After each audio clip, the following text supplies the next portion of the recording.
They told me it would be a simple call. Pick up a handful of lease machines, walk out, sign the paper. Court order in hand. Legal, clean, boring. But when you spend a decade taking calls from people who think being rude is a job perk, simple becomes an invitation. What followed was not a quiet handover. It was a long, ugly cleaning of an office built on entitlement. By the time we left, they had no servers, no laptops, and one very embarrassed president. And I felt oddly satisfied. Stay with me. This one ends like a movie. If you love a slow, satisfying takedown, hit like, subscribe, and ring the bell. This is a true story about patience, leverage, and the moment the stakes finally swung back in our favor. My name's Eli, and for years I manned a help desk at a regional IT reseller. We took calls, fixed laptops, billed clients, and sometimes, on a billable basis, handled field jobs. I liked the work. I liked solving problems. But more than anything, I developed a thick skin. One rainy Tuesday, a call came in that smelled faintly of legal meat. A vendor client said, "We need someone to collect lease equipment from a defaulting customer. Court signed. Can you handle it?" I passed it up the chain. My boss circled back. "Eli, you and one tech. Be ready. Contact will fax the serials. Deputies will support." I didn't know then that this job would be the day I dropped years of store frustration on the people who thought they were untouchable. A few days later, scrawny me and an even scrawnier colleague, two pale guys with tool belts and thick glasses, showed up at a building downtown. The lobby had that arrogant sheen. Polished floors, frosted glass, logos the size of small flags. We checked in. The receptionist, an older woman with a cigarette like a badge of defiance, looked us up and down and said, "You lost?" We said we were there on behalf of the lessor, court order in hand. She blew smoke in the face of a deputy who'd been sent to serve the notice. Not subtle, not respectful. When we told her we were reclaiming the leased gear, she bristled and told us to get lost. She dismissed the court order like it was a bus schedule. We left. I called the contact, and her voice on the other end went flat. "Those assholes will be back." The dealer wanted us to go back, properly supported. Turns out, the president had sat in front of a judge and whined he couldn't possibly carry the equipment out. The judge answered with the kind of dry sarcasm you only get from people who have seen everything. "We can carry it to the elevator and drop it down if you want." 3 days for contempt. That stovepipe of humiliation was lit. Legal paper wasn't the end. It was a permission slip. This time I didn't bring the scrawny backup. I brought 2 delivery guys, hulking, tattooed, men who were used to moving steel and knew how to keep quiet when they had to. They couldn't get clearance for sensitive installs, and that made them perfect. They were all muscle, and we were the lawful instrument of decision that had been growing in the judge's coat pocket. Deputies were waiting. The senior one looked like a retired Marine, a permanent scowl carved into his features. He called the office to attention in a voice you could hear in the next room. "Nobody gives these people trouble. You hear me?" He didn't ask. He announced. That 6-word line turned the building from a smug clubhouse into a place that had to follow the law. We walked in like a small hurricane. The smell of stale coffee, burnt toner, and cheap cologne hit us. Cubicles, nicked desks, the corporate detritus of a company that seemed to think rules were suggestions. Our guys split the floor with list in hand. We were allowed to take only the serial number gear. Paperwork can be picky, but it's surprising how messy compliance looks from the inside. One by one, items came off desks. Systems had been paid for, claimed, and abandoned. I remember hearing a woman in the cubicle next to me banging on a huge 220V plug for an old iron rack server. It looked like a museum piece, humming hot, important. I glanced at my checklist.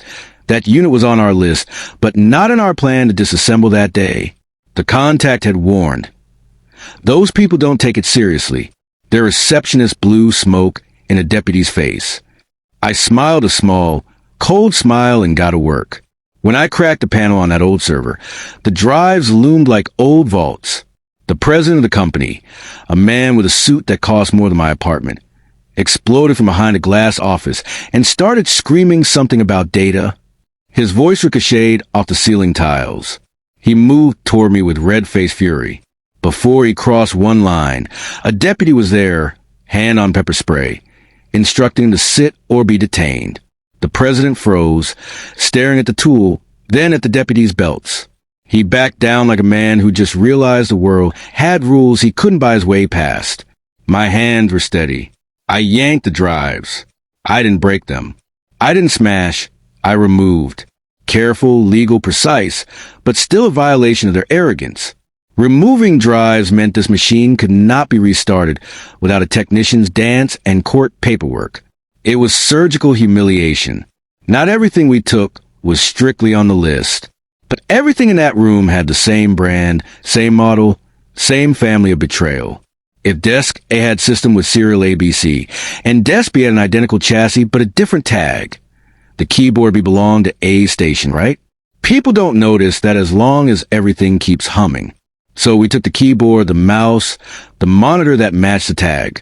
It's petty. It's meticulous. It's pleasure. Printers were disconnected mid-job. Paper streams stilled. Printers were carried, hissing and reluctant. Staplers were pocketed like trophies. One of my guys grabbed 2 company coffee mugs and gave me a look I'll never forget. Equal parts grin and apology. I should have grabbed one. I didn't think of it at the time. A woman yelled when her keyboard was yanked. The DI deputy cut in with a voice like thunder and said, "This is serious. Sit down and keep quiet, or you'll be doing the rest of this day in a holding cell." That was the moment everything clicked. Law was on our side, and law meant we could be firm.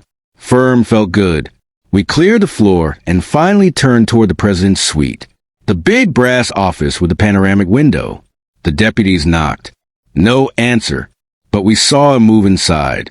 The DI spoke with a tone that ended debates. He opened the door, gently, like a key turning. Inside, he was juggling. We yanked a plug on the desktop before checking the tag, and almost had a moment. Oops! Not a laptop. Conversation went stiff. "Where's a laptop?" I asked, conversational curiosity that carried an edge. The president pointed. He stammered and pointed to a closet. One of my delivery guys pulled open the door like a prize hunter and found it. Serial matched. Game over. For a moment, the president tried to draw a line. "You can't go into my desk." He sounded small, a man who thinks authority lives in an office, and forgetting that the courthouse had just shown him otherwise. This time the deputy didn't reach for pepper spray. He pulled a taser. The tension became a thin wire. The deputy barked, "Where's the laptop?" It sounded like something out of a movie. It felt perfectly real. The closet surrendered the laptop. Under the desk, they found the power brick. We took a printer and a monitor. Someone joked later that one of my delivery guys had also taken something small and fancy off the desk and probably pawned it. Rumor said $200. I didn't ask.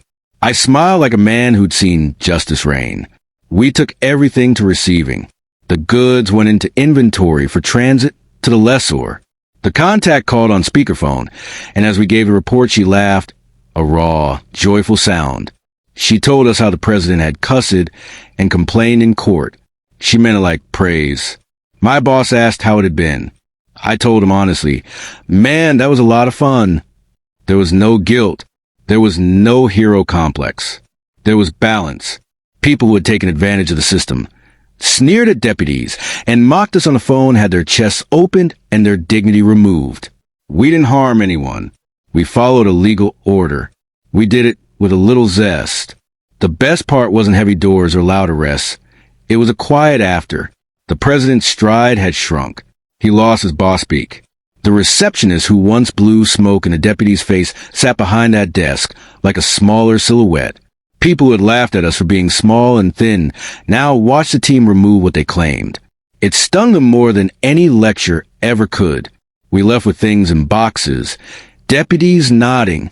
The delivery guys carried one last server down the stairwell like a scene in slow motion. Rain had started again outside, as if God was washing off the day. I remember feeling a calm that was close to vindication. Not cruel, not triumphant, just the satisfaction of righting a wrong. This story isn't a celebration of spite. It's a reminder. Systems work when people respect them. When someone ignores a court order and treats law like a suggestion, consequences arrive. Sometimes the outcome is boring paperwork. Sometimes it's a day like that, precise, loud, and oddly beautiful.